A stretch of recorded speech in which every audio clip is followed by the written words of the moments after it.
Sud Radio, le 10h midi, mettez-vous d'accord, Valérie Expert. Mettons-nous d'accord aujourd'hui autour de Thomas Elexhauser, secrétaire général des centristes et conseiller départemental de l'Eure.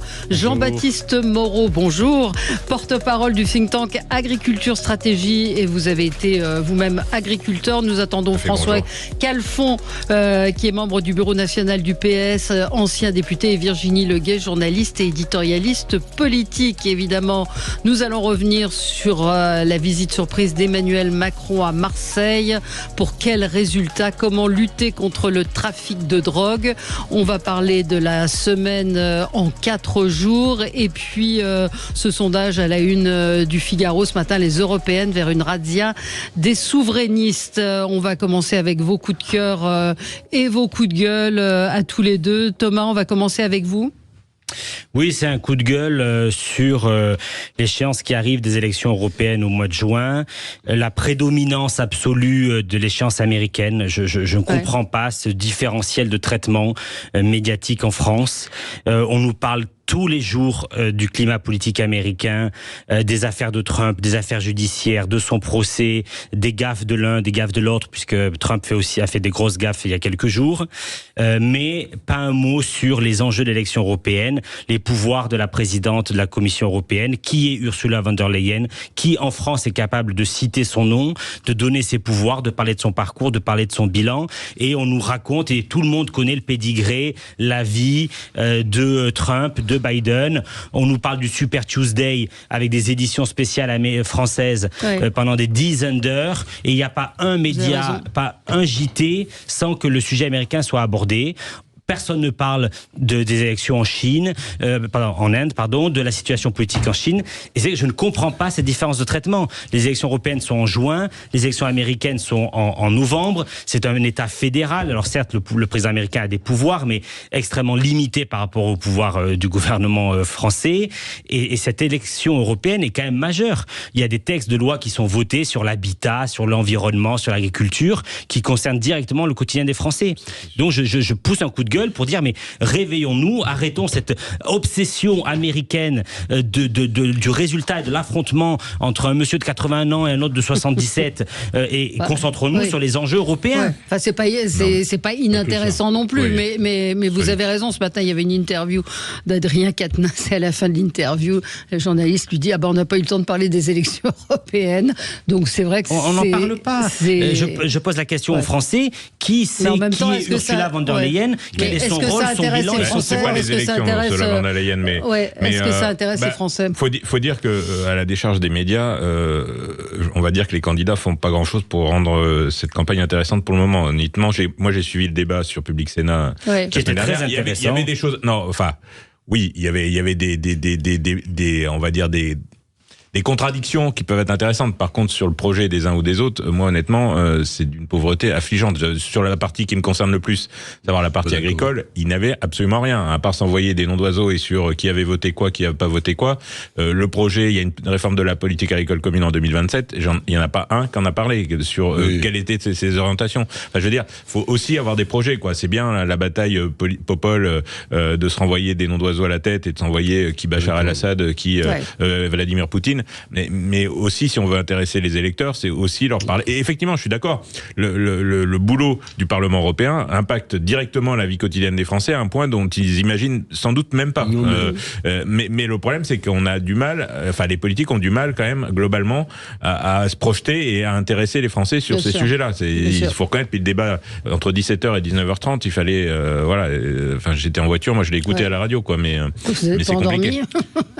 Non, en voiture, non, je m'endors jamais en voiture. François Calfon, vous êtes je pourrais partager ce coup de gueule, même si, sur le fait qu'on n'en parle pas assez, même si je trouve que dans toute l'histoire des scrutins européens, on parle quand même beaucoup plus des enjeux européens, et ils sont beaucoup plus préhensibles par les Français eux-mêmes, notamment à travers la crise du Covid, qui était une crise dans laquelle la réponse elle a été mutualisée européenne, avec des problèmes démocratiques, notamment sur la transparence des contrats avec les laboratoires pharmaceutiques, mais les gens ont bien compris ça. Les gens ont quand même bien compris que c'était un amortisseur de crise et que sans l'Europe, d'ailleurs, on voit ce qui se passe en Grande-Bretagne. On aurait eu une dévaluation, on aurait eu des très gros problèmes avec l'argent. Et celui qui vous parle était plutôt à la base dans le camp du non. Moi, je suis socialiste initialement un peu souverainiste, il faut bien le dire. Mais je vois que le match, de ce point de vue-là, il est plié. Ensuite, en ce qui concerne ce que vous dites, moi, je crois, et je regarde les sondages, puisque je suis intéressé assez personnellement à cette élection européenne, je crois que il va y avoir un enjeu qui va surplomber tous les autres, qui n'est pas méprisable, qui est l'enjeu géopolitique, la guerre ou la paix en Europe. Et c'est là où moi, je ne vous suis pas, c'est-à-dire que les choses sont liées, non pas comme ça. Mais si on a besoin d'une défense européenne, et en tout cas de se défendre comme les Européens, après chacun choisit la forme, c'est bien parce qu'il y a quand même un grand risque que M. Trump revienne et qu'il laisse les Européens à leur triste sort, finalement, de territoires disputés au sein de l'Europe même. Ouais. Voilà. Et enfin, je terminerai par ce débat, je vous trouve sévère, peut-être parce que la candidate que vous soutenez était un peu transparente, pardon de le dire, non, mais je ne prendrai qu'une proposition que Raphaël Glucksmann, qui était ce matin même sur votre antenne à Sud Radio, a porté, que bien sûr honteusement les macronistes n'ont pas soutenu puisqu'ils sont du côté des lobbies, c'est la protection des travailleurs des plateformes. Puisque pourquoi vous n'êtes pas clair sur l'Europe? Pourquoi vous renvoyez le débat européen à des noms d'oiseaux? Parce que en réalité, vous cachez ce que vous faites à Bruxelles et c'est le grand bonneteau que vous faites. Bon, vous avez prétendu défendre les agriculteurs, mais en réalité vous défendez une PAC qui profite à seulement 20%. Non mais ça c'est faux. 20% des agriculteurs, c'est Stéphane Le Foll qui l'a changé ça. Alors faut pas dire que 80% des aides vont à 20%, c'est grâce à la redistribution. Et c'est pas Stéphane Le Foll. Puisque vous dites que c'est les débats sont absolument inintéressants et vous votez tous les traités de libre-échange. Voilà, à l'été, sauf bien évidemment votre moratoire sur le Mercosur. Alors, je sais pas qui est vous, mais moi j'ai pas voté traité de libre-échange. On se retrouve dans un instant avec vous pour commenter l'actualité. On va parler évidemment du trafic de drogue. À tout de suite. Sud Radio, le 10h midi, mettez-vous d'accord, Valérie Expert. Et nous débattons de l'actualité avec aujourd'hui Thomas Elexhauser, secrétaire général des centristes, conseiller départemental de l'Eure, Jean-Baptiste Moreau, porte-parole du think tank Agriculture Stratégie. Vous avez été également agriculteur et François Calfon, membre du bureau national du PS et ancien député. On va revenir en grande partie sur la visite d'Emmanuel Macron hier à Marseille, opération Place Nette XXL. Quels résultats et puis comment lutter contre le trafic de drogue. On va parler de la semaine de 4 jours, on va parler des européennes, beaucoup de sujets avec vous. Juste à moi un petit coup de gueule avant de vous donner la parole sur la sœur de Xavier Dupont de Ligonnès et les médias qui l'invitent. Je fais un coup de cœur pour mon confrère Christophe Ondelat qui dit normalement il saute aux yeux de n'importe quel journaliste qu'il ne faut pas inviter ces deux illuminés. Eh bien non, manifestement ils enquillent les interviews. Je veux dire, c'est quand même qu'elle écrive son livre, c'est une chose, mais qu'elle fasse tous les plateaux télé, qu'on lui consacre 2 heures sur BFM avant-hier, il y a des questions qu'on peut légitimement se poser sur Xavier Dupont de Ligonnès, mais il y a eu des autopsies, il y a eu donc là la machine, encore une fois, à complot est repartie, et j'en veux, moi, à mes confrères qui donnent la parole à cette femme. Surtout sans contradiction, oui, c'est délirant, les thèses qu'elle défend, je veux dire, on est dans le ils ont fait exprès de changer l'ADN pour que ça soit conforme à la famille. Enfin, on est dans des délires, mais absolument. Mais ça me met très, très, très en colère, moi. Moi, je le comprends, et en même temps, les Français aiment à se passionner pour des histoires judiciaires comme ça. Oui, mais on a une responsabilité quand on est journaliste. On a une responsabilité. Évidemment que le fait divers, moi, me passionne, m'intéresse, mais pas n'importe comment. On peut pas laisser dérouler n'importe quoi. Et après, il y a une chose, c'est que face à la douleur familiale, puisqu'après tout, il y a un lien de parenté très fort, on peut parfois et l'absence, on peut se raccrocher à toutes sortes de thèses parce que effectivement Dupont de Ligonnès est l'assassin de toute sa famille, etc., et que vous êtes son frère ou sa sœur, vous n'êtes pas obligé d'ouvrir votre antenne. Mais regardez, après, j'étais avec ma compagne qui est étrangère. Ce matin, on écoutait la télévision et il disait le petit Émile, parce que on ne trouve rien dans un autre fait divers. Elle me dit, mais pourquoi on dit le petit Émile? Je lui dis, parce qu'en France, on a dit le petit Grégory, c'est la victime expiatoire. Donc là, on est sur la piste du grand-père. Donc toutes ces choses qui ne sont que des points d'interrogation laissent libre cours d'abord à nos imaginations collectives. Et c'est là où je vous rejoins complètement, parce que je semble vous donner tort alors que c'est pas du tout le cas. On est dans une ère totale du complot. Regardez, on pourrait en parler sur le sujet des mercenaires français en Ukraine. Absolument. Il y a un homme politique ancien du Rassemblement national à qui je ne ferai pas le plaisir de citer son nom ce matin, qui après avoir tout dit sur le complot des vaccins pendant la pandémie, nous dit qu'il y a un complot effectif et qu'il y a beaucoup de troupes françaises au sol. Il reprend tout. Il reprend, ceci dit, le discours du vice-président de la Douma, que j'ai entendu sur BFM, qui disait exactement la même chose, qu'il y avait 350... Pour diffamation, je ne serais pas surpris qu'il y ait quelques chèques qui viennent renflouer les caisses de son micro-parti. Non, c'est un peu perturbant ce sujet du pont de Ligonnès, mais bon, c'est vrai que les Français se passionnent pour des affaires comme celle-ci. Moi, j'ai regardé la première émission quand même qui était sur le service public, qui était l'émission de Léa Salamé, où il y a eu ce premier grand interview, ce premier grand prime time. Qu'il y ait à un moment donné un discours de la famille sur des zones d'ombre. Ils ont notamment évoqué le fait que la scène de crime n'aurait soi-disant jamais été trouvée du lieu où la famille aurait été assassinée, mais qu'ils puissent développer des thèses de complot absolu en disant que ce sont d'autres corps. Parce que c'est ce qu'elle dit. Ce sont d'autres corps, donc au total 4 ou 5, qui ont été mis dans cette terrasse d'une femme qui est quand même la tante de ces enfants qui ont été assassinés d'après les autorités françaises et dont on a retrouvé le corps dans la terrasse. Il y a quand même un juste milieu ou des limites qu'on ne peut pas franchir, et j'étais en effet surpris que Léa Salamé donne un tel audimat et une telle ouverture à un livre qui défend des thèses de complot dans lequel même le gouvernement serait concerné. Question de services secrets américains. Question de services secrets, de missions pour l'État. Délire total. François Calfon, votre coup de gueule. Oui, coup de gueule contre l'augmentation des actes racistes en France, constaté par le ministère de l'Intérieur. Donc je ne vais pas vous citer la litanie des chiffres, c'est plutôt une manière de dire qu'il y a une parole qui se libère de part et d'autre. Et d'ailleurs, le fait même que je dise de part et d'autre est problématique, puisque maintenant on compte les attentats contre la communauté musulmane, contre les juifs, en disant qu'ils sont antisémites, avec des petites croix et des bâtons. Franchement, moi, quand j'étais gamin, puisque j'ai dépassé l'âge canonique de 50 ans, on n'aurait jamais compté comme ça. Et donc, moi, ça traduit pour moi une chose, c'est le morcellement de la société française que je déplore. Alors, il en a des raisons, je suis pas naïf, mais qui nous conduit à une certaine forme de libanisation. Finalement, on ne lit plus la société comme un tout, il y aurait quelques exceptions. On lit les choses à l'aune de certaines communautés. Et de ce point de vue-là, pardon d'avoir un ADN politique, la politique qui coule dans mon sang, mais la façon dont des forces politiques, de part et d'autre de l'échiquier politique, pour faire des voix, vont exacerber les haines.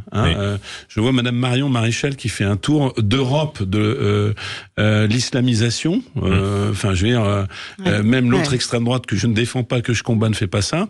Et puis vous avez ceux ce matin qui, face à des émeutes dans des quartiers, essentialisent l'ensemble des personnes habitant dans les quartiers, en supposant qu'ils seraient finalement contre la police, qui elle-même serait contre les habitants parce que d'origine étrangère. Enfin bref, ce racisme décomplexé, il vient sans doute d'en bas, mais comme on dit parfois, le poisson pourrit par la tête, et la tête, c'est tous ces politiques en mal d'idées, et c'est là que je peux vous reprendre, qui disent, il y a qu'à se baisser, on va ramasser les haines, et avec ces haines-là, on va faire des voix. Voilà, donc c'est mon coup de gueule ce matin. Après, chacun peut avoir des pulsions, ça arrive à tout le monde. Donc peut-être qu'il y a des gens qui sont parfaits, mais cette espèce de culture dans son jardin, puisqu'ici on a un agriculteur qui travaille le sillon de la haine, me dégoûte profondément. Non, mais c'est le sens de mon coup de gueule. Tout à fait d'accord avec François Calfon. Pour le coup, l'extrême droite et gauche, ça essentialise et renvoie à leur présupposée communauté, parce qu'en plus, c'est du racisme aussi. Expliquer que tous les gens dans les quartiers, par essence, sont opposés à la police, parce que par essence, ils sont d'origine étrangère, c'est totalement faux. Enfin, c'est n'importe quoi. C'est les premières victimes dans les quartiers, justement, de l'insécurité. Donc c'est absolument pas, et c'est pas une question. Et finalement, ils se retrouvent, quoi, parce que il y en a qui disent que c'est de la faute des policiers, les autres disent que c'est de la faute d'immigration, mais ils sont dans le même clivage et dans la même même tentative de cliver la société, et c'est extrêmement dangereux pour notre cadre démocratique et pour notre unité républicaine, pour notre cadre républicain. Moi, je suis extrêmement inquiet en prévision des élections de 2027, parce que cette espèce de clivage artificiel qui est en train de s'instaurer entre l'extrême gauche et l'extrême droite, et l'incapacité des partis traditionnels, et j'en prends ma part, de rassembler justement et d'essayer de proposer un projet positif pour tout le monde et éviter de rentrer dans ces clivages.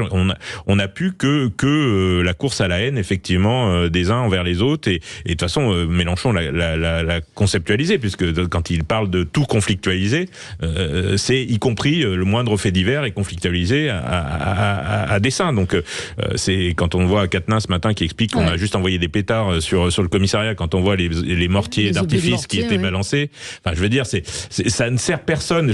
Si les petits intérêts de politique politicienne de court terme pour essayer de faire du leader minimo le futur président de la République, sans doute. Mais il y a une espèce d'hystérisation d'une guerre de civilisation, deux éléments.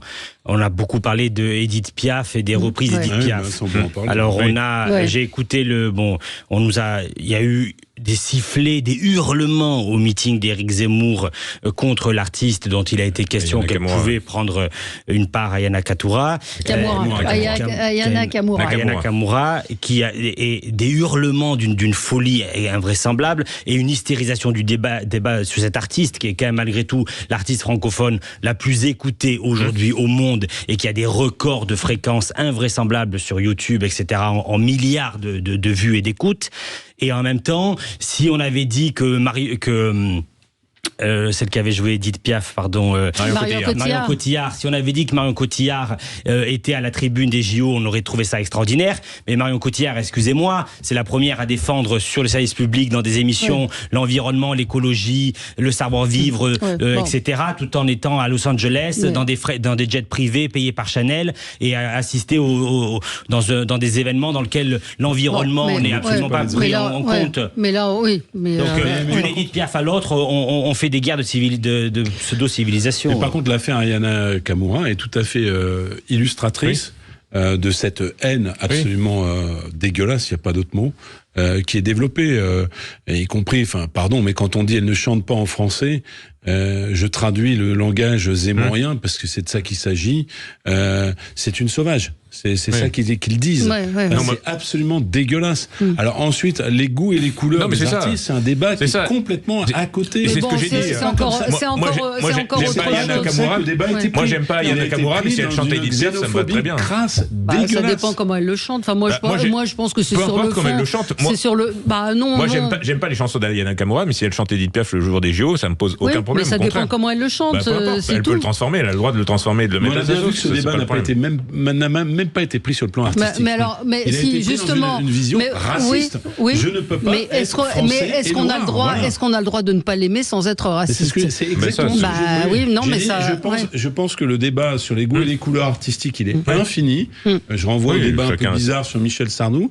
Par contre, quand on regarde effectivement les colibés, la haine, c'est pas sur cette qualité artistique. Il y a eu un peu les deux, mais bon, on a dévié, mais effectivement, insister quand même sur les propos d'Adrien Quatennens ce matin, qui parlait de pétards envoyés contre le commissariat et qui demandait l'abolition du refus d'obtempérer. Sur la France Insoumise, ce que je vois aussi, c'est que sous couvert d'antisionisme, il voudrait que nous pénalisions maintenant les ressortissants qui ont la double nationalité franco-israélienne, en disant ce sont des sionistes. Écoutez, excusez-moi, là on est en train de dériver complètement. C'est de l'antisémitisme. Allez, on se retrouve dans un instant avec vous pour parler donc de la visite d'Emmanuel Macron à Marseille. À tout de suite. Sud Radio, le 10h midi, mettez-vous d'accord, Valérie Expert. Et nous allons parler dans un instant de la visite d'Emmanuel Macron à Marseille, mais Virginie Leguet vient d'arriver et je ne voulais pas vous priver de votre coup de gueule dont nous avons déjà fait état il y a quelques jours, mais néanmoins, je pense que c'est peut-être... je ne voulais pas vous censurer. Donc parlez bien dans le micro. Je ne me serais pas sentie censurée, mais c'est vrai que j'ai été proprement scandalisé par la reconversion annoncée d'Olivier Véran. Je rappelle qu'il a été ministre de la Santé jusqu'en 2020, qu'il est encore député de l'Isère, et là tout d'un coup, et qu'il est neurologue de formation, ce qui n'est pas sans importance dans la petite histoire.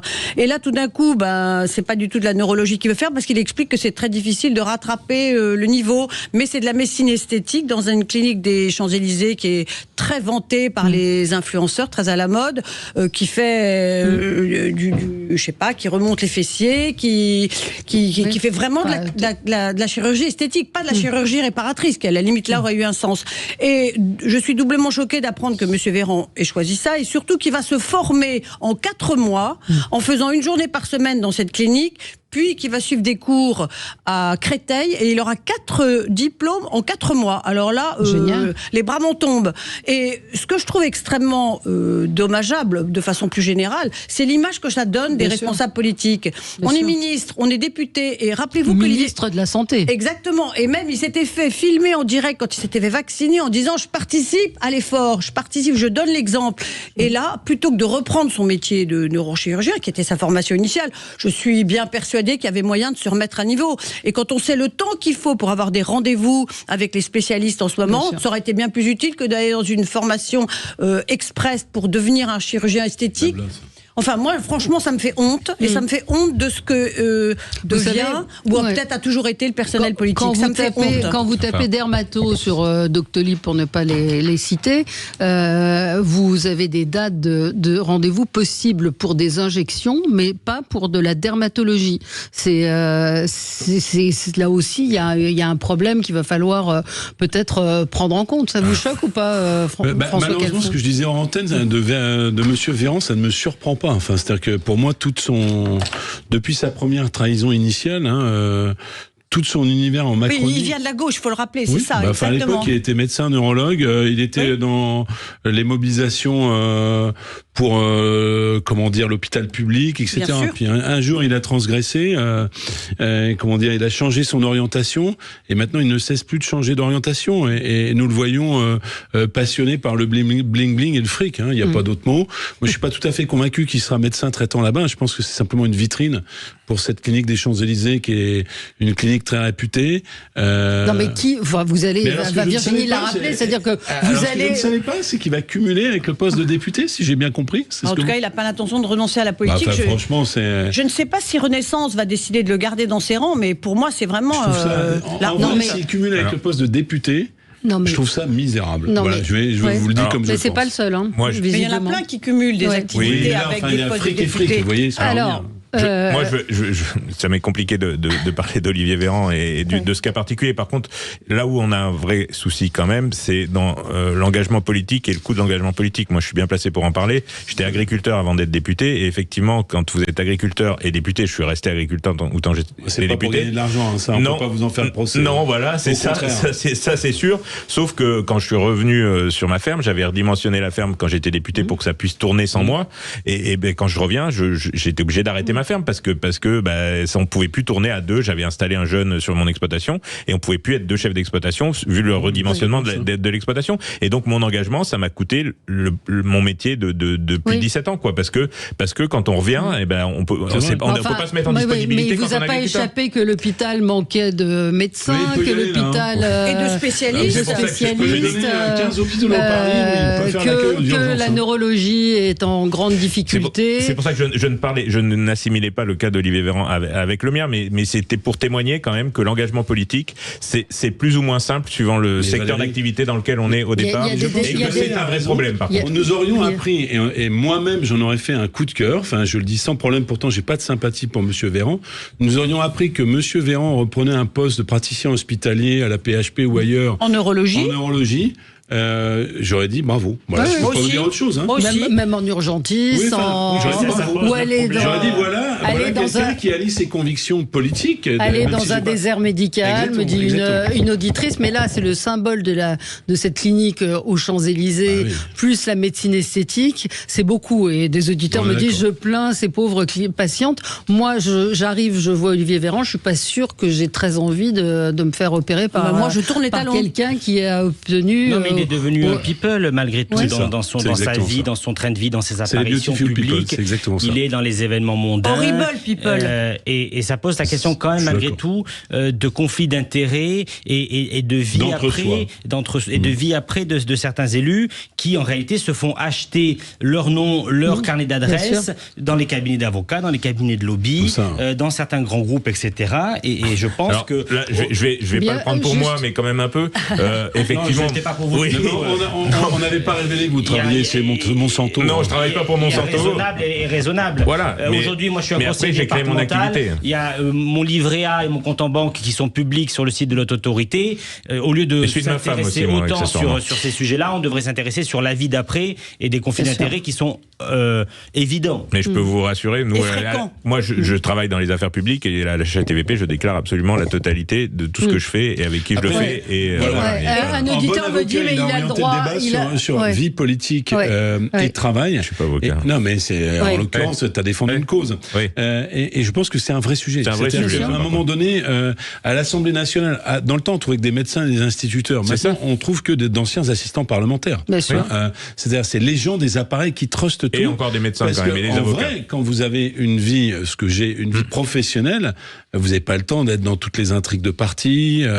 Et quelque part, ça continue la césure, l'approfondissement de la césure entre la vie politique et la vie réelle. Les profils sont tous entre les mêmes. Les Français c'est un vrai et les responsables problème. politiques. Mais les profils des personnes engagées en politique et des députés se ressemblent fortement, c'est vrai. Il y a des collaborateurs, mais il y a encore beaucoup de médecins, il y a encore beaucoup d'avocats, parce que quand vous avez une autre vie dans le privé, que vous êtes chef d'entreprise ou autre, ça engendre des gros sacrifices quand vous vous engagez en politique. Et derrière, vous ne retrouvez pas votre métier d'origine, que vous le vouliez ou non. C'est pas vous avez Philippe Juvin, effectivement, qui est toujours aux urgences de Pompidou. Je sais pas s'il y est vraiment.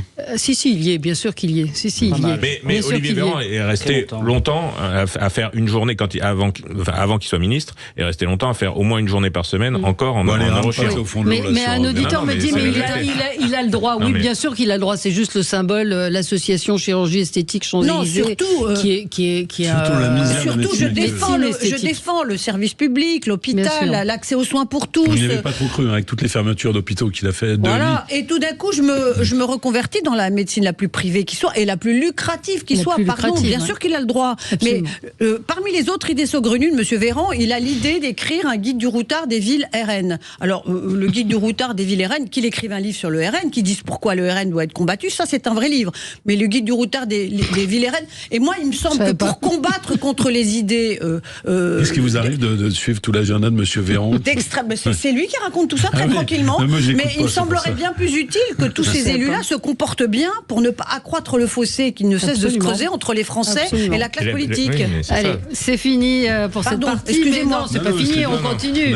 On continue, ça nous a un peu divertis et ça a fait un peu plus léger par rapport au sujet qui nous attendent, en particulier la lutte contre le trafic de drogue. Qu'avez-vous pensé de cette opération XXL à Marseille? À tout de suite. Sud Radio, le 10h midi, mettez-vous d'accord, Valérie Expert. Et le coup de gueule de Jean-Baptiste Moreau, coup de cœur, je ne sais pas, c'est un coup de cœur. Non, c'est plutôt un coup de gueule. Et bon, certains de mes amis politiques vont encore dire que je suis un traître et tout ce qu'on veut. Je suis juste libre de ma parole. Je suis juste libre de ma parole et j'ai jamais hésité, y compris à prendre la parole contre mon propre camp quand j'étais pas d'accord avec eux. Voilà, c'est comme ça que je conçois la politique. C'est pas d'être membre d'un fan club, c'est de savoir dire les choses. Et honnêtement, sur l'opération XXL, je crains et je nie pas la nécessité de lutter contre le trafic de drogue. Évidemment qu'il faut lutter contre le trafic des drogues. Évidemment que les forces de l'ordre font un travail remarquable sur le terrain. Mais cette opération XXL, je suis à peu près persuadé, et j'en suis désolé, mais que ça aboutira à des résultats XXS en fait, en réalité, parce que tant qu'on se base sur la lutte contre le trafic de drogue uniquement sur le volet répressif, et c'est ce qui m'a opposé à Gérald Darmanin pendant mes 5 ans de mandat de député, si on se base uniquement sur le répressif, ça n'a jamais marché, ça ne marche pas, ça ne marchera jamais dans aucun pays au monde. Je veux dire, sur aujourd'hui le trafic de cannabis, expliquer qu'on va faire que du répressif et qu'on va taper et qu'on va démanteler tous les points de deal, c'est de la science-fiction, ça n'existe pas, ça ne marche pas. Quand vous avez 1 million de Français qui avouent fumer quotidiennement un pétard, expliquez que vous allez mettre 10 000, 15 000, 20 000, et puis faut discuter avec, nous on avait reçu, parce que j'avais mené la mission parlementaire sur le cannabis, les différents usages du cannabis et notamment la légalisation. Vous recevez les gens des stupes, notamment on avait reçu un commissaire de police de Marseille des stupes, qui nous a dit clairement, de toute façon, tant que vous légalisez pas, vous pouvez nous mettre tous les moyens que vous voulez, on n'arrivera jamais à éradiquer le trafic de drogue. C'est impossible. Je veux dire, on chope toujours les mêmes. De toute façon, les points de deal sont démantelés et sont reconstitués 15 jours ou 3 semaines après. Enfin, je veux dire, c'est illusoire vu le volume du trafic de cannabis aujourd'hui. Et on le voit bien dans les pays qui ont légalisé, comme le Canada ou comme d'autres pays. Alors, il y a 50 000 modèles de légalisation. Donc, il faut pas. Quand on parle des Pays-Bas, souvent c'est le contre-exemple. Mais les Pays-Bas, c'est de la dépénalisation, c'est pas de la légalisation, ce qui est complètement différent. On dépénalise l'usage, sauf que du coup, on stimule les trafics. Donc ça ne fonctionne pas. On est bien d'accord. Mais une vraie légalisation encadrée par l'État et pas pour faire du business, comme c'est le cas aux États-Unis, au Colorado notamment, où ils font des grandes affiches 4x3 pour dire que le cannabis c'est formidable. C'est pas l'enjeu. L'enjeu, c'est de l'interdire aux mineurs. De toute façon, la légalisation, c'est du courage politique. Contrairement à ce qui est dit, c'est pas de la lâcheté. La lâcheté, c'est continuer à faire semblant qu'on lutte sans vraiment, de toute façon, y arriver. Et on n'y arriarrira jamais uniquement par le répressif. C'est faux. On passe à la cocaïne. Mais non. Alors ça, on y est déjà. Ça, c'est une légende. Ça, c'est les discussions d'Émile au Café du Commerce. Il n'y a pas de gradation. Non. Parlez-en à Loewenstein, parlez-en. William Loewenstein, il dit exactement, justement, le contraire. C'est-à-dire qu'il n'y a pas de mécanisme psychologique de gradation des drogues entre le cannabis et le reste. Non, vous pouvez passer directement à la cocaïne, ce qui est le cas aujourd'hui. Ce qui explique la gradation entre le cannabis et le reste, c'est que le dealer de bas d'immeuble, lui, ce qui l'intéresse, c'est que son client il revienne le plus souvent. Le cannabis, c'est le produit d'appel, ça fait venir les gens. Mais ce qu'il essaye de le fourguer, c'est des trucs qui rendent plus dépendant et qui font revenir le mec plus souvent. Et c'est lui qui le pousse à aller vers d'autres drogues. Si vous coupez le cannabis du reste, vous allez couper sur la gradation. Il y a deux sujets. Il y a déjà la descente d'Emmanuel Macron à Marseille et après la légalisation. Des auditeurs m'envoient des tweets de dealers, enfin des dealers qui auraient communiqué en disant désolé pour la gêne pour déjeuner, désolé pour la gêne occasionnée, le service reprendra demain matin à 10h et BFM a montré effectivement dans un reportage. Même pas demain matin, quelques minutes après. Quelques minutes après. Bon, non mais là-dessus quand même, moi je suis halluciné de la façon dont Emmanuel Macron préside. Enfin, franchement, c'est-à-dire que il pense que maintenant présider, c'est faire un direct live. Alors, je sais pas si les autres chaînes ont embrayé sur BFM pendant 6 heures. Et que son côté roi thaumaturge qui va toucher la bosse des uns et des autres va nous faire triompher des difficultés. J'ai envie de dire, il s'est livré à un exercice pathétique hier. C'est-à-dire que il a parlé, y compris à des semi-dealers, sans leur répondre, parce que les gens ils lui ont pas parlé de la drogue ou quoi que ce soit. Ils ont dit on trouve pas de travail. Et ils ont parlé de Gaza beaucoup aussi. Non mais d'accord, mais ils ont parlé de Gaza aussi, mais ils ont dit on trouve pas de travail. Et face à ça, la réponse du gouvernement, c'est de supprimer les allocations et de ne pas comprendre qu'en fait le travail c'est pas juste un tableur Excel, c'est qu'il y a des gens qui sont vraiment incrustés dans ce type de choses. Moi, ce que je ne comprends pas la façon dont et je trouve ça lamentable. Au-delà d'Emmanuel Macron, il devrait, quand il reprend son jet pour Paris, à Villacoublay, écouter ce qui se passe, parce que comment dire, ça détruit l'action publique. Faire croire qu'il va faire en sorte que par sa simple visite et par la mobilisation d'effectifs de police, régler les problèmes de Marseille qui ne seront pas réglés avec le business qui reprend le lendemain matin, ça montre quelques minutes après. Il a fait du stand-up. On attend d'un président de la République qu'il ait des résultats. Donc j'ai fini, je veux passer la parole à mon petit camarade sur la forme, mais ça me scandalise. Voilà, c'est pas le salon de l'agriculture, la Castellane, quoi. On n'est pas là pour dire j'ai tenu 5 heures et j'ai fait du dialogue direct. Les gens souffrent. Dialogue où on lui a parlé quand même majoritairement de la Palestine. Je rejoins mon collègue de droite. De gauche. Mais si vous êtes plus à gauche que moi, c'est une bonne nouvelle. J'en suis pas certain. Parce que vous êtes assis à sa droite. Il faut dire aux auditeurs qu'ils ne voient pas. Je rejoins mon collègue. Je trouve que le spectacle d'hier est ahurissant et malheureux. qu'on a une énorme séquence par semaine, un sommet à l'Élysée, la cérémonie de la place Vendôme, et que chaque on est le fils de Gaulle aussi. Chaque semaine, il faut une ou deux énormes séquences avec des moyens invraisemblables de sécurité, de mise en scène, etc. Je trouve ça hallucinant.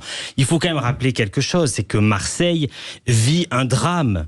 Vit un drame. On est dans une ville de France de la 7e puissance mondiale dans laquelle il y a plus de 50 homicides connus sur une année. C'est la ville d'Europe où il y a le plus d'homicides. C'est-à-dire qu'on a on a la quantité d'homicides sur Marseille qui étaient les quantités d'homicides liés à la drogue sur la France entière il y a quelques années. Et c'est devenu ingérable, hors de contrôle. Et moi, je ne suis pas là, on va pas parler de légalisation, mais pour moi, je ne suis pas d'accord vraiment sur ce débat qu'a pointé mon collègue. Il y a des sujets de production, de réseaux internationaux, de mafia, de production qui arrivent quand même du Maghreb, d'Amérique du Sud, etc. L'autorisé au Maroc aujourd'hui, la production. Malgré tout, il faut poser ces questions-là. Si après, je reprendrai la parole pour la laisser à mes collègues tout à l'heure sur d'autres enjeux liés à la drogue, mais c'est quand même hallucinant. Mais sur la visite, oui, c'est de la com. Le pire, c'est que c'est de la contre-com. Si le lendemain, les types rouvrent le supermarché. Bah oui, Virginie.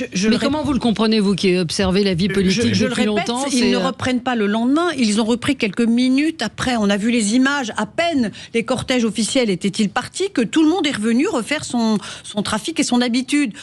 Moi, ce que je trouve très dommageable, là aussi, c'est que cette opération, cette visite surprise à la Castellane, d'abord, je ferai une première remarque, il n'a pas été très bien accueilli. La population ne l'attendait pas comme un sauveur. Elle avait bien conscience qu'une fois qu'il serait reparti, tout redeviendrait comme avant. Et moi, j'ai entendu des phrases comme « calmez vos petits CRS », comme si on pouvait apostropher même il descend avec finalement assez peu de respect le chef de l'État. Mais en fait, il n'est pas tenu en respect du tout. Le préfet s'est énervé d'ailleurs et a réagi sur ces propos-là de la part des jeunes. Oui, d'accord. Et moi, j'ai aussi en mémoire les gens qui ont témoigné devant la commission sénatoriale d'enquête sur la lutte contre le trafic de drogue, qui ont parlé de guerre asymétrique, qui a dit « nous sommes en train de perdre la guerre ».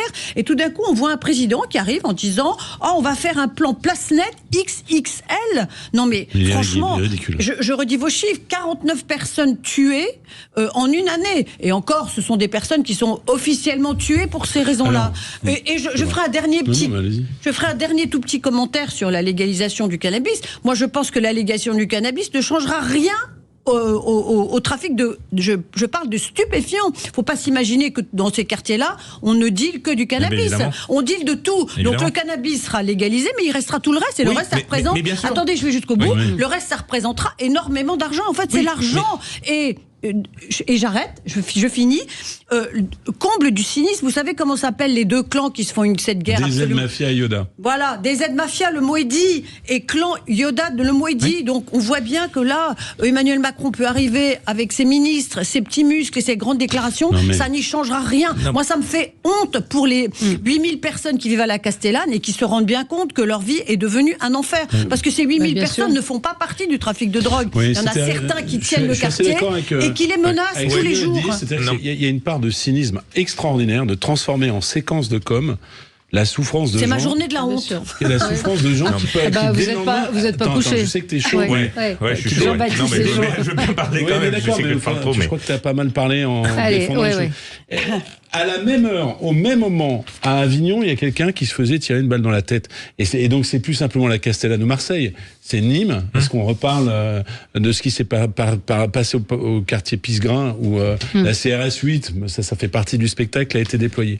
La vérité... Mais c'est toutes les villes de France. La vérité vraie, elle est toute simple. Et c'est peut-être là qu'il faut reprendre le débat sur la légalisation ou non. C'est que ça génère tellement d'argent, ce trafic de drogue, que des gens, c'est les phénomènes du banditisme bien connus, ne se sont plus contentés de tenir leur bas d'immeuble, mais ont organisé une organisation de type mafieux et qui tend à se généraliser. Que cette guerre-là, cette guerre-là, elle est perdue. Et pour aller dans je crois qu'il veut parler de notre camarade. Je vais parler un peu. La légalisation du cannabis, effectivement, c'est pas la panacée universelle. Et ça n'empêche pas qu'il faut lutter contre reste des trafics. Parce que effectivement, si vous légalisez le cannabis, il y aura encore les autres drogues. Sauf que le cannabis, je le dis et je le répète, si on parle business, c'est le produit d'appel. C'est ce qui fait venir les gens. Mais je et sais ce qui que permet de fourguer. Non, c'est faux. En plus, c'est faux parce qu'on ne sera pas capable. Mais par contre, le Maroc vient d'autoriser la culture, alors que c'était interdit pendant des années. Et donc, il faudra passer des accords avec le Maroc sur les provisionnements, évidemment. Oui. Mais le cannabis, c'est 80% du chiffre d'affaires des trafiquants. Et donc, il faudra lutter contre le reste. C'est à peu près ça. Hein. C'est grosso modo ça. On a fait quand même à peu près 100 auditions. Le rapport, il fait 200 pages. Mais la cocaïne aussi, oui, mais bien sûr. Mais ça, il faudra. Sauf que si vous évitez, justement, si vous réduisez le trafic de 60%, ben ça fait toujours ça de moins. Si vous mettez les mêmes forces de l'ordre, elles seront beaucoup plus efficaces sur les 40% restants qu'elles le sont aujourd'hui sur les 100%, où elles font tout ce qu'elles peuvent, mais même au-delà de ce qu'elles peuvent, mais ça ne fonctionne pas. C'est vider l'océan à la petite cuillère, c'est tout ce qu'on fait. Juste un dernier point. Je pense qu'on est là face à un sujet de santé publique majeur. Absolument. C'est-à-dire qu'il n'y a aucune région de France qui est épargnée. Non. Je suis élu d'un territoire rural. Nous avons des problèmes de crack. Et le problème de crack amène à de la délinquance parce que les gens qui sont addicts au crack, ils vont cambrioler des maisons pour trouver de l'argent, pour acheter une dose supplémentaire. Et quand ils achètent une dose, ils la coupent pour pouvoir la vendre et pouvoir racheter encore derrière. Et on crée une délinquance liée à ça, sans compter les dégâts absolus sur la santé de personnes qui seront impossibles à soigner par rapport à ces drogues-là. Et donc je pense qu'il y a un enjeu absolument majeur vis-à-vis de la santé publique, vis-à-vis des enfants, des adolescents qui tombent là-dedans et de la population de tout âge dans toutes les régions de France qui est tombée là-dedans. Évidemment, mais c'est pas le taux répressif qui résoudra le... Et si je peux faire une toute petite parenthèse, il ne suffit pas de déplacer les endroits de crack comme on fait à Paris déjà depuis quelques années, ça ne change rien. Ils s'installent ailleurs, mais ils sont toujours là, ils sont jamais soignés. Ouais. Je me demande si le président de la République ne nous a pas quittés quand même dans sa tête. Là, ce matin, je suis atterrée à l'instant par les 2 photos publiées par sa photographe officielle. Il est en train de faire de la boxe sur des photos en noir et blanc. Ah, c'est consternant. C'est consternant. Après, on va y revenir. À tout de suite. Sud Radio, le 10h midi, mettez-vous d'accord, Valérie Expert. Bon, on va continuer sur Emmanuel Macron et je trouve que ces photos publiées donc par sa photographe officielle, des photos très belles, photos en noir et blanc d'un Emmanuel Macron poing serré en train de taper dans un sac de boxe avec les gants et les pectoraux, les biceps saillants. Il jalouse Zelensky. Va dans le. Oui, mais c'est la même. Je vois certains disent, même dont Sandrine Rousseau qui ne dit parfois pas que des bêtises. La séquence viriliste, effectivement, qui peut s'apparenter à Poutine à cheval, torse nu. Enfin, on est dans le même délire. Mais on voit ce qui est assez intéressant, c'est qu'à la limite, il y aura un combat de boxe avec quelqu'un, mais il boxe tout seul. C'est-à-dire qu'à un moment donné, avec M. Macron, il n'y a pas d'altérité. Fondamentalement, ce qui l'intéresse, c'est lui-même. D'ailleurs, les déambulations, tout est rendu au rang de décor. Le salon de l'agriculture, finalement, c'est un décor. Les gens qui souffrent à la Castellane, c'est un décor. Et là, on est dans l'hubris absolument abouti, d'une certaine manière, parce qu'il n'y a plus personne. Et quelque part, il a fait le coming out de son propre narcissisme par ses photos. Il n'y a plus que lui qui l'intéresse, et il fait publier des photos où on voit ses muscles saillants. J'ai envie de dire, ça ne trompe personne, et certainement pas les Français, qui ont suffisamment de problèmes pour ne pas se réjouir ou trouver extraordinaire finalement le corps ascétique du président de la République.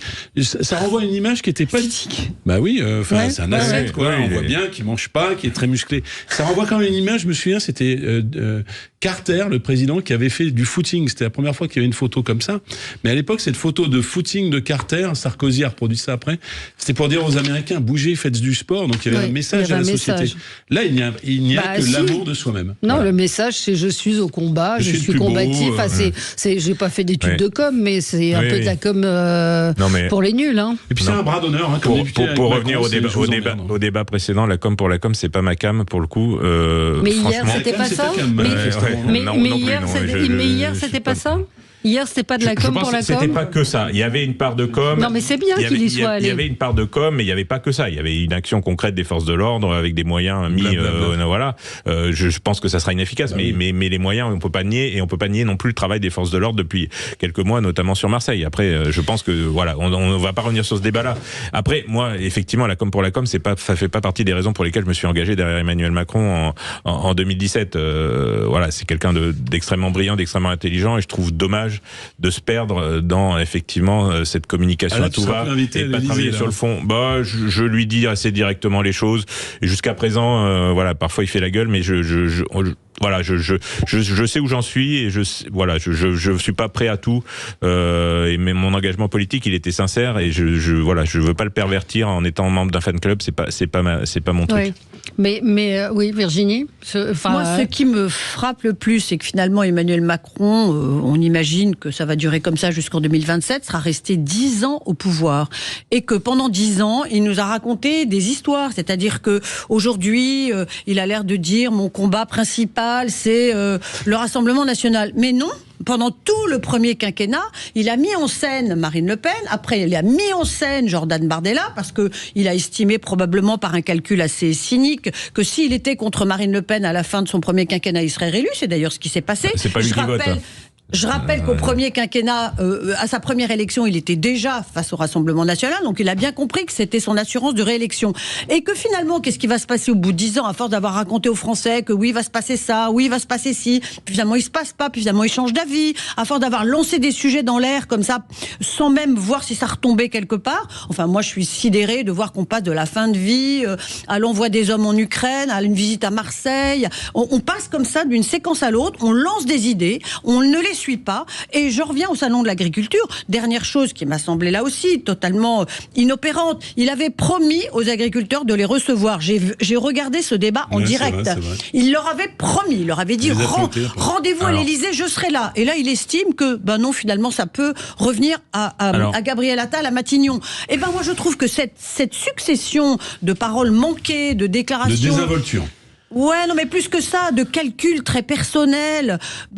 Pour un président qui veut laisser une trace dans l'histoire, je ne sais pas réellement quelle trace il va laisser. Alors, je ne sais pas. Sur le salon, spécifiquement, j'y étais quand même. Je pense d'être un des seuls à y être et être aux côtés du. Oui, je dis. Non, mais moi, j'ai assisté à l'ensemble du débat. J'étais à côté, enfin pas très loin du président. Voilà. Les syndicats ont été reçus par Gabriel Attal hier. Il le revoit la semaine prochaine, mais il les recevra aussi dans les semaines qui viennent. Voilà, mais le fait c'est qu'il faut les recevoir pour dire des choses. C'est pas les recevoir pour les recevoir. Donc il s'est fait élire sur effectivement une modernisation de la vie politique, un dépassement du clivage. Bref, il a réussi. Là, pendant toute sa carrière, Bayrou a échoué. C'est-à-dire les 2 Français sur 3. D'ailleurs, c'est pas une idée nouvelle. Giscard l'avait dit avant. Et effectivement, le bilan, qu'est-ce qui restera? C'est une question très intéressante. C'est terrible. Si Marine Le Pen est élue, ce que je ne souhaite pas et que je combattrai jusqu'au bout, président de la République, il restera une immense dégradation de la situation politique, un immense creusement de la confiance entre les Français. Mais qui n'est pas que de son fait, quand même. Qu'il a accéléré terriblement, en théâtralisant tout. Les partis dits de gouvernement se sont fait leur mal eux-mêmes. Il n'est pas responsable de tout non plus. La France n'est pas prétexte, surtout avec ce qu'elle souffre, à une grande déambulation nombriliste. Et ça, les gens le voient. Alors, on avait eu Sarkozy un peu dans le genre, certains disent... je vais me faire l'avocat de Sarkozy, mais d'une certaine manière, Sarkozy a suivi un certain nombre de ses idées. Il n'avait pas annoncé qu'il était ni de droite ni de gauche, il a annoncé qu'il était de droite. Ah. Oui, je crois que c'était assez clair. Oui, c'est tout à fait vrai. Quand François Hollande a été élu, il avait quand même été débauché Kouchner. C'était dans un balancier démocratique qui est plutôt sain pour notre démocratie. Il avait même réussi à capter les voix de l'extrême droite pour son élection. Voilà. Bon, donc si vous voulez, et par exemple, chacun est choqué par sa séquence macronienne, mais moi je suis choqué par le vote de la loi asile-immigration, je sais même plus comment elle s'appelle, avec le recours en voie du Rassemblement national, où en réalité pardon, mais la démonstration de maintenant ils essaient de faire le coup sur les européennes, d'être le meilleur rempart. En réalité, ils veulent mettre en scène Bardella. Je suis extrêmement choqué de cette préparation du terrain à la bascule démocratique vers le Rassemblement national. Thomas Alexhauser. Non, il a annoncé, le président de la République, en étant élu, que son objectif serait que jamais Marine Le Pen ne rentre à l'Élysée. 89 députés à l'Assemblée nationale, boum. Et jamais le Front National n'a été aussi haut. On verra le score en juin. Mais si le Front National fait entre 30 et 40, excusez-moi, ça sera absolument dramatique. Et je pense que sa responsabilité personnelle est immense. Moi aussi, je le pense aussi, bien sûr. En refusant toujours c'est un peu facile le de tout lui mettre sur le débat dos avec aussi, les partis républicains. Désolé, vous avez cité Sarkozy. Sarkozy, président de la République. Mais quel débat? Qu'est-ce qu'ils proposent les partis républicains aujourd'hui? Sarkozy, il avait accepté de débattre avec un représentant de la gauche républicaine sur un plateau de télévision qui était Laurent Fabius. Ce matin, Nicolas Sarkozy, président de la République, il avait accepté de débattre en tant que président de la République avec l'opposition, avec la gauche républicaine, et c'était un débat sur France 2 avec Laurent Fabius. Le président de la République, il a refusé tout débat lors de la dernière présidentielle, et uniquement pour n'avoir en face de lui toujours que le Front National. Et il a tenté et il a réussi à écraser les partis de gauche républicaine. Mais il a écrasé rien du tout. C'est pas Emmanuel Macron qui s'est allié avec Jean-Luc Mélenchon, que je sache. Et la droite républicaine, c'est pas lui qui a fait en sorte qu'elle disparaisse et qu'elle bosse pas pendant 10 ans. Et il y a une volonté de faire disparaître la droite républicaine absolument acerbe. Je suis désolé. Elle a disparu toute seule. Le fait de prendre Rachida Dati, qui a dit que En Marche était un parti de traîtres, et de la prendre à un poste de ministre de la Culture, mais c'est d'une schizophrénie absolue. Une personne qui a dit que c'était un parti de traîtres et qui a dit que jamais elle ne ferait la campagne des européennes. On a un peu dévié. En tout cas, business as usual à Marseille. Visiblement, la visite, pour l'instant, en tout cas, il y a eu des arrestations, il y a eu des saisies, mais alors il faut probablement surtout pas négliger le travail immense des policiers, des forces de l'ordre, de tous ceux qui sont spécialisés dans ces questions-là, leur courage, leur opiniâtreté à démanteler. Bien sûr, ils sont menacés sans arrêt, ils risquent leur vie, et on voit bien, et on sait que quand ils vont dans les endroits où il y a du trafic de drogue, ils sont caillassés, tabassés, attaqués. Donc, ce que je disais tout à l'heure n'exclut pas du tout mon coup de chapeau incroyablement fort envers tous ceux qui luttent contre ce trafic. Mais ça n'exonère pas Emmanuel Macron et je trouve que se permettre ce genre de déclaration place nette XXL, alors là, pour le coup, c'est incroyablement choquant. Allez, merci à tous les quatre. Très bonne journée sur Sud Radio, à demain. Sud Radio.